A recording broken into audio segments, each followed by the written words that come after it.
FTA free trade agreement, जिसे आजकल mother of all deals कहा जा रहा है, जिसमें इंडिया और यूरोपियन यूनियन के बीच दुनिया का सबसे बड़ा डील हुआ है। पूरी दुनिया का 25% GDP यूरोप और इंडिया ही कंट्रोल करते हैं। इस एग्रीमेंट से 2 बिलियन लोगों की जिंदगी में असर दिखेगा। लेकिन इस एग्रीमेंट से सच में क्या क्या सस्ता होगा? लग्जरी कार्स पे 110% टैक्स को हटाकर 10% कर दिया जाएगा। लेकिन पहले इसकी पूरी डिटेल को समझो। एक होता है CBU, मतलब कम्प्लीटली बिल्ट यूनिट, मतलब पूरी तरह बनी बनाई गाड़ी अगर यूरोप से इंडिया आती है तो केवल इन पे ही टैक्स कम किया जाएगा। और टैक्स भी ऐसे ही नहीं कम होगा।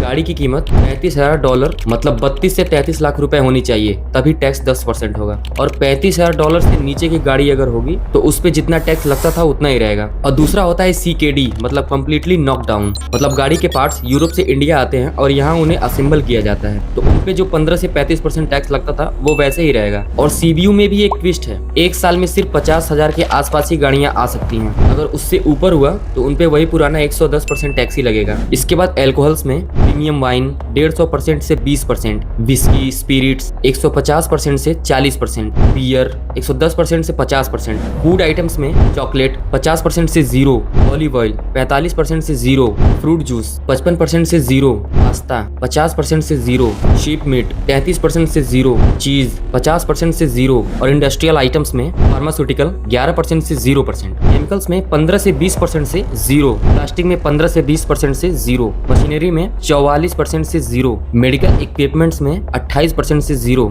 इसके अलावा और भी आइटम्स हैं जिन पे टैक्स 0 या बहुत कम कर दिया जाएगा। हो सकता है इसमें भी बहुत कुछ अपडेट हो, वो तो ये रूल आने के बाद ही पता चलेगा।